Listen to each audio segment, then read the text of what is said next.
Di dalam surat Yusuf ayat ketiga, di situ dikatakan Allah, Bismillahirrahmanirrahim, Nahnu naqussu 'alaika ahsanal qasasi bima auhayna ilaika hadzal Qur'an wa in kunta min qablihi laminal ghafilin. Kami menceritakan kepadamu Muhammad kisah yang paling baik dengan mewahyukan Al-Qur'an ini kepadamu, dan sesungguhnya engkau sebelum itu termasuk orang-orang yang tidak mengetahui. Ini diawali oleh Allah kepada Nabi Muhammad bahwa dia akan menceritakan kisah yang paling baik, yaitu kisah Nabi Yusuf alaihissalam. Kita urut dulu ke belakang. Kita belajar bagaimana akibat dari sebuah kesalahan akan beruntun menjadi kesalahan-kesalahan yang lain. Nabi Ishak alaihissalam, dia memiliki dua orang anak. Yang satu namanya Ais, yang satu namanya Yakub. Yakub ini Nabi Yakub alaihissalam. Tetapi Nabi Ishak lebih cenderung sayangnya kepada putranya Ais daripada kepada Yakub. Tetapi ibunda Yakub lebih sayang kepada Yakub, tapi kurang kepada Ais. Nah, jadi makanya kata Rasulullah, jika kita di masa tua tidak ingin dibeda-bedakan oleh anak, jangan pula membeda-bedakan kasih sayang terhadap anak. Setelah itu, ketika Nabi Ishak mulai tua, Nabi Ishak memanggil putranya Ais. Wahai Ais, aku ingin engkau membuatkan makanan untukku. Tetapi berita ini lebih dahulu didengar oleh ibunda Nabi Yakub alaihissalam. Dia bisikkan kepada anaknya, cepat kau hidangkan makanan untuk ayahmu, selagi Ais masih memasak makanan. Sehingga Nabi Yakub lebih duluan membawa makanan kepada Nabi Ishak alaihissalam. Melihat itu, Nabi Ishak dalam keadaan rabun matanya, dia katakan, suaramu suara Yakub, tapi memang aku memerintahkan Ais tadi untuk memberi kau makanan. Dimakan oleh ayahnya Yakub. Kemudian apa kata Nabi Yakub? Wahai ayah, doakanlah aku. Maka Nabi Ishak mendoakan, ya Allah, berikanlah anakku ini keturunan dan harta yang banyak. Nabi Yakub pun pergi. Tidak lama kemudian Ais pun datang membawa makanan yang dia disuruh ayahnya tadi memasak. Begitu dia sampai ke tempat ayahnya, diberikannya makanan. Apa kata Nabi Ishak? Bukankah tadi engkau telah memberikan makanan kepada aku, Ais? Belum, ayah. Berarti tadi Yakub yang mengantarkan makanan kepadaku. Mungkin ayah kau telah makan? Sudah, Ais. Timbul rasa dendam Ais terhadap Nabi Yakub alaihissalam. Kemudian apa kata Ais? Wahai ayah, doakan aku agar aku memiliki kekuatan dan pasukan yang banyak. Jadi itu permintaan doanya kepada Nabi Ishak yang sudah tuanya mulai rabun matanya. Maka kemudian ibunda Nabi Yakub mengatakan kepada Nabi Yakub, wahai Yakub, pergilah engkau menyingkir dari kota ini, karena Ais akan membunuhmu. Persaingan adik-beradik gara-gara merebut hati seorang ayah. Maka Nabi Yakub pun menyingkir, pergi jauh dari kota itu. Dia pergi ke tempat pamannya yang bernama Laban. Di tempat Laban dia tinggal. Kemudian pamannya ini memiliki dua orang anak perempuan. Yang satu namanya Lia, orangnya tidak enak untuk dipandang. Nah, jadi dalam riwayat ini dia tidak enak untuk dipandang, tidak menggairahkan, dan dia lemah orangnya. Yang satu lagi cantik, enggak ketulungan, namanya Rahil. Rahil ini cantik, enak dipandang. Pokoknya Nabi Yakub suka kepada Rahil ini. Jadi rupanya dari zaman dulu tuh Pak, cenderung serela laki-laki itu ke perempuan cantik itu memang ada Pak. Jadi tidak bisa pula disalahkan. Kemudian apa kata Nabi Yakub? Wahai paman, bolehkah aku menikah dengan Rahil? Kata pamannya, boleh. Kau harus bekerja dulu denganku 7 tahun. Maka Nabi Yakub bekerja dulu dengan pamannya selama 7 tahun. Setelah 7 tahun, apa kata Laban? Maaf Yakub, kami tidak terbiasa menikahkan yang lebih muda sebelum yang tua lebih dahulu. Kalau kau memang mau dengan Rahil, kau nikah dulu dengan Lia. Jadi syariat agama waktu itu Pak membolehkan laki-laki menikahi dua orang saudara kandung. Tapi satu dulu, kau nikahi dulu Lia ini selama 6 tahun, baru kau akan dapat Rahil. Nah, ini pengorbanan Pak untuk mendapatkan Rahil yang cantik. Kerja lagi 7 tahun. Tapi Lia ini walaupun lemah, dia memiliki banyak anak, mudah untuk mengandung. Jadi walaupun dia lemah, tapi mudah untuk mengandung. Tapi sama sekali Nabi Yakub tidak mencintai Lia ini. Tertarik pun dia tidak. Sama sekali dia tidak tertarik dengan Lia. Tapi beranak juga, terus mengandung dan melahirkan. Setelah 7 tahun, baru kata Laban, wahai Yakub, saatnya engkau menikah dengan Rahil. Nah, baru dapat Rahil. Genapkan engkau bekerja denganku 6 tahun lagi. Maka setelah menikah dengan Rahil, Nabi Yakub tetap bekerja dengan pamannya ini, Pak. Cuman sayangnya Rahil walaupun cantik tetapi mandul. Sementara Lia, sekalipun Nabi Yakub tidak cinta kepadanya, tapi dia mudah untuk mengandung. Timbul kecemburuan Rahil.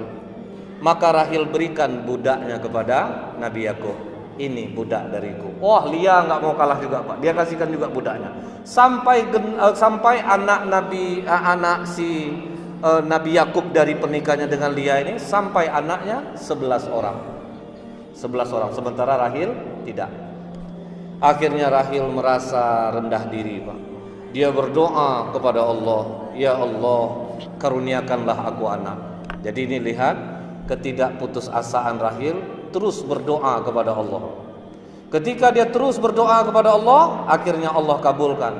Rahil yang tidak bisa mengandung, yang mandul selama ini, akhirnya dikaruniai Allah seorang anak yang tidak tanggung-tanggung agungnya, Pak, yaitu Nabi Yusuf alaihissalam. Nah, jadi ini dia, Pak. Jadi saudara Yusuf itu dia tidak sekandung. Jadi lain dia ibunya, ya. Jadi akibat Nabi Yakub tidak mencintai istrinya Lia, maka dia mendapatkan anak yang jahat-jahat sifatnya. Itu bahayanya, Pak. Ketika Nabi Yusuf lahir dari rahim Rahil, kasih sayang Nabi Yakub tumpah ruah kepada Yusuf karena Yusuf ganteng, Pak. Lihat, jangan sampai membeda-bedakan anak. Nabi Ishak membedakan anak Ais dan Yakub. Akhirnya Yakub membedakan lagi. Anak yang ini kurang dia sukanya sama Yusuf. Cinta betul Nabi Yakub kepada Yusuf ini. Sampai pula Rahil hamil lagi, lahir Bunyamin. Tetapi ketika melahirkan Bunyamin, Rahil pun meninggal dunia. Nabi Yakub sayang kepada Yusuf dan Bunyamin ini. Ditumpahkannya sayangnya kepada mereka berdua. Inilah yang menyebabkan 11 anaknya dari pernikahannya dengan Lia sangat tidak suka kepada Yusuf ini, Pak. Rentetan akibat dosa dan kesalahan. Jadi, Pak, apapun keburukan yang kita terima hari ini, coba introspeksi lagi kita. Ada nggak dosa-dosa kita dulu membeda-bedakan ini segala macam? Ini terjadi jadinya. Jadi pada suatu malam Nabi Yusuf bercerita kepada ayahnya, "Ya abati inni ra'aitu ahada asyara kaukaban wa syamsa wal qamara. Ra'aituhum li sajidin." Wahai ayah, tadi malam aku bermimpi melihat 11 bintang, matahari dan bulan sujud kepada aku. Maka apa kata Nabi Yakub? Wahai Yusuf, jangan sampai saudara-saudaramu tahu tentang mimpimu ini. Tapi malangnya, Pak, salah satu saudara Yusuf dari Lia, anak Lia, mendengar perbicaraan antara Yakub dan Yusuf. Maka anak-anak yang 11 ini berembuk. Kalian tahu enggak, bapak kita nampak lebih sayang sama Yusuf Bunyamin daripada kita. Jadi apa rencana kita? Udahlah, kita habiskan aja Yusuf nih. Kita matikan aja dia. Jangan kita bunuh, kita buang aja bagaimana? Kita buat sandiwara lah. Jadi makanya saudara Yusuf ini membujuk ayahnya. Wahai Yakub, ayah, kami ingin mengajak Yusuf jalan-jalan karena sudah lama betul, sering betul dia di rumah. Maka kata Nabi Yakub, jangan, nanti kalian lengah kepadanya. Siapa yang menjaganya dari gigitan singa atau serigala? Lihat di sini ada kesalahan Nabi Yusuf, Pak. Nabi Yakub. Dia menyerahkan urusan perlindungan keluarganya, mengkhawatirkan anaknya kepada anak-anaknya yang 11 ini, bukan kepada Allah.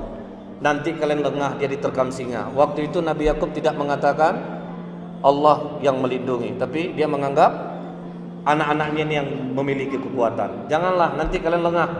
Siapa yang menjaga dia? Makanya anaknya mengatakan, kami orang-orang kuat ayah, biar kami yang menjaga Yusuf ini. Pokoknya kau percaya saja. Dengan berat hati Nabi Yakub melepaskan Yusuf pergi, tinggal Bunyamin bersamanya. Sampai di jalan berubah niat, jangan membunuh, dibuang saja. Dibuang Yusuf ke dalam sumur yang sebelumnya diambil dulu gamisnya. Diburu binatang, darahnya diusapkan ke baju Yusuf, kemudian dibawa pulang. Anak-anaknya menangis di hadapan Nabi Yakub. Wahai ayah, betul kau bilang ayah, kami lengah daripada Yusuf sehingga Yusuf diterkam oleh singa. Ini bukti bajunya ayah. Nabi Yakub pun menangis. Saking lamanya dia menangis sampai buta matanya, putih seluruh matanya. Nah ini tidak bolehnya terlalu cinta dan sayang kepada anak sehingga sayang kepada yang lain. Dihukum lagi oleh Allah buta mata karena menangis. Buta Nabi Yakub menangis Yusuf. Kemudian Nabi Yusuf yang terbuang dalam sumur tadi lewat saudagar dari Mesir. Begitu mengambil air ditarik timba, rupanya pemuda yang naik ke atas. Wahai tuan, ternyata seorang pemuda. Ini bisa kita jual. Tidak ada harga Yusuf waktu itu, cuma 2 dirham. 1 dirham itu uang kita 70.000. Jadi Nabi Yusuf hanya dijual 140.000 saja. Dijual lagi kepada Al-Aziz, penguasa Mesir. Dibawanya pulang. Dia katakan kepada istrinya Zulaiha, rawat anak ini, biarkan dia tinggal di sini, mana tahu ada manfaat untuk kita. Waktu itu ketampanan Nabi Yusuf belum kelihatan, Pak. Masih biasa-biasa saja. Setelah dia tinggal di rumah pembesar Mesir, semakin lama semakin besar, semakin nampak ketampanannya. Maka sampailah Yusuf diangkat menjadi kepala pembantu rumah tangga. Lihat, tidak ada orang yang berhasil itu instan, Pak. Prosesnya berat. Proses Nabi Yusuf itu berat. Sampai dia besar sekitar umur 18 tahun, Zulaiha istri Al-Aziz mulai jatuh cinta kepada Nabi Yusuf alaihissalam. Mulai dia menggoda, sampai akhirnya dia nekat. Begitu suaminya sedang pergi, dia masuk ke dalam kamar Nabi Yusuf, dikunci. Kemudian ketika dia mengunci itu, dia katakan kepada Yusuf, Yusuf, aku sangat tertarik kepadamu. Mari Yusuf, layani aku. Tapi lihat Pak, dalam Al-Quran apa kata Allah? Dan sungguh perempuan itu telah berkehendak kepada Yusuf, dan Yusuf pun berkehendak kepadanya. Lihat, Al-Quran tidak menutupnya Pak. Jadi Zulaiha mau dengan Yusuf, Yusuf pun mau sama Zulaiha Pak. Mau sama-sama melakukan. Tapi Allah tolong Nabi Yusuf Pak. Ditolong. Jadi yang bisa menahan nafsu kita nih Pak, kekuatan kita gak akan mampu Pak. Kita harus minta tolong sama Allah. Di depan orang bisa aja kita soleh Pak. Siapa yang tahu kita jahat? Jadi yang bisa menahan nafsu kita ini hanya Allah. Allah menolong Nabi Yusuf. Kemudian Nabi Yusuf berlari, Zulaiha yang sudah kalap mengejar Pak. Kemudian dia tarik gamis Yusuf dari belakang, robek. Begitu terbuka pintu, suami Zulaiha sudah di depan pintu. Zulaiha langsung memfitnah Yusuf. Wahai suamiku, apa hukuman untuk orang yang berusaha untuk menggoda istrimu? Dibalik Pak. Maka kata Yusuf, tidak tuan, aku sama sekali tidak ada menggoda Zulaiha. Dialah yang menggoda aku. Tapi salah seorang yang bersama Al-Aziz mengatakan, begini saja, coba cek dari mana robek baju Yusuf. Kalau memang dari depan, berarti Yusuf yang menggoda istrimu. Tapi kalau dari belakang, berarti Zulaiha yang ngejar. Ternyata yang belakang robek. Maka kata Al-Aziz, Yusuf, tolong rahasiakan cerita ini, jangan sampai masyarakat tahu. Jadi sempat Pak, disuruh tutup mulut, jangan sampai orang lain tahu. Tapi yang namanya gosip Pak, sebentar nyebarnya Pak. Tersebar gosip ini Bu ke kalangan istri-istri pembesar istana. Maka Zulaiha pun dibully Pak. Jadi kalau sekarang ada netizen, dulu ada juga netizennya Pak. Zulaiha mengganggu berondongnya gitulah Pak. Dia menggoda anak mudanya. Karena Nabi Yusuf tidak pernah keluar dari istana. Maka Zulaiha sakit hati, dia dicemooh seperti itu. Diundangnya semua istri pejabat datang ke istana. Dikasih buah, dikasih pisau. Potong buah ini. Sedang memotong, pintu pun dibuka. Disuruh Nabi Yusuf jalan keluar Pak. Berapa ganteng Yusuf Pak, sampai ibu-ibu itu tidak merasakan tangannya dipotong sendiri. Berapa kira-kira tampannya itu Pak? Pas nengok Yusuf keluar Pak, sampai tangan dipotong sendiri, tidak terasa. Seganteng-ganteng apa orang sekarang Pak, belum ada lah perempuan yang sampai segitu terkesima Pak. Kemudian apa kata Zulaiha? Bagaimana menurut kalian bujangku? Wajar enggak aku menggoda dia? Buktinya kalian sendiri tidak terasa memotong tangan kalian sendiri. Iya Zulekha, ini malaikat yang sempurna. Sampai begitu Pak mereka mengatakannya. Akhirnya semua ibu-ibu ini menginginkan Yusuf. Maka diancam oleh Zulekha, kalau kau tidak mau Yusuf melayani kami, kau akan kami penjarakan. Maka kata Nabi Yusuf, ya Allah, penjara lebih aku sukai daripada aku harus melayani mereka. Dari umur 18 itu Nabi Yusuf pun masuk penjara untuk mempertahankan imannya. Yusuf berkorban, dia dipenjara dengan kesalahan yang tidak dia lakukan. Sampai umur berapa? Sampai umur 27 tahun. Singkat cerita, raja bermimpi. Dia melihat dalam mimpinya 7 ekor sapi kurus memakan 7 ekor sapi gemuk. Kemudian 7 tangkai yang berwarna hijau, 7 tangkai pula yang kering. Bingung menafsirkan mimpi raja ini. Teringat 2 orang yang bersama penjara Yusuf, yang satu tapi sudah mati, yang satu masih hidup.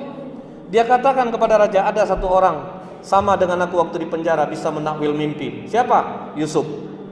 Maka raja datang kepada Yusuf, wahai Yusuf, aku bermimpi. Diceritakan mimpinya. Apa kata Nabi Yusuf? Akan tiba zaman 7 tahun masa subur, penuh makanan, ekonomi aman. Tapi setelah itu akan datang 7 tahun masa sulit. Setelah itu tiba masa 7 tahun kalian berberas anggur. Jadi kalau panen, setengah saja ambil sekarang, setengah lagi simpan. Maka kata Nabi Yusuf, jadikan aku bendahara negeri ini. Jadi lihat Pak, kalau kita memiliki kemampuan boleh meminta jabatan. Nabi Yusuf meminta, dalam Al-Quran disebutkan Nabi Yusuf meminta, jadikan aku bendahara negeri ini, karena dia memiliki kemampuan. Kemudian, baik kau kujadikan bendahara negeri ini, tapi syaratnya satu Tuhan, tolong kumpulkan dulu ibu-ibu yang pernah mengatakan aku mengganggu mereka, tanyakan kepada mereka, benarkah aku melakukan itu? Bersihkan dulu nama aku. Jadi Nabi Yusuf minta bersihkan namanya. Setelah ditanyakan, mereka ngaku bukan Yusuf yang menggoda kami, kamilah yang berkehendak kepada Yusuf. Maka Nabi Yusuf pun begitu keluar dari penjara, umur sekitar 28-29 tahun, dia memegang negeri Mesir sebagai bendahara Mesir. Setelah itu apa Pak? Setelah masa subur berlalu, 7 tahun disimpan stok makanan. Keluarga Nabi Yakub pun kelaparan. Mereka datang ke Mesir untuk meminta makanan, membawa pengganti-penggantinya emas untuk mengambil makanan. Di situ Nabi Yusuf menandakan semua saudaranya. Dia ingat Pak, ini saudaraku ini. Diberi Nabi Yusuf makanan yang banyak. Kemudian emas untuk menukar tadi dimasukkan Nabi Yusuf ke dalam karung-karung mereka. Kalian kalau kehabisan makanan lagi, tolong kalau kembali kemari bawa saudara kalian yang seayah. Dari mana kau tahu kami punya saudara yang seayah Tuhan? Sudah pokoknya bawa saja. Kalau tidak kalian bawa, kalian tak akan dapat makanan lagi. Karena Nabi Yusuf sudah rindu Pak dengan adiknya. Pulang. Setelah pulang, kemudian lama-kelamaan makanan mulai habis. Apa kata anak-anak Nabi Yakub? Wahai ayah, stok makanan kita habis. Sementara bendahara Mesir mengatakan kalau kami mau minta makanan lagi, mesti bawa Bunyamin ayah. Dia tahu kita punya adik Bunyamin. Buktinya lihat ayah, emas-emas untuk nukar barang dimasukin lagi kemari. Berarti kami masih bisa nukar lagi nih ayah. Apa kata Nabi Yakub? Tidak. Kalian sudah berkhianat soal Yusuf. Aku tidak mau lagi kehilangan anak aku satu ini. Tolong ayah, nanti kita akan kelaparan. Akhirnya Nabi Yakub ngalah. Apa kata Nabi Yakub? Berjanjilah kalian kepada Allah untuk menjaga Bunyamin. Baru pakai Allah Pak, yang kedua. Jadi Nabi Yakub baru mengatakan berjanjilah kalian kepada Allah bahwa kalian akan menjaga dia apapun yang terjadi. Dibawa Bunyamin ke Mesir. Nabi Yusuf menahan rindunya melihat adiknya datang Pak. Bagaimana cara dia menahan adiknya? Kemudian di antara karung-karung yang sudah diisi makanan, diisinya 1 piala emas di tempat karung adiknya. Disuruh pulang. Begitu di pertengahan jalan dikejar. Tunggu. Kami kehilangan piala dari emas. Siapa di antara kalian yang mengambilnya?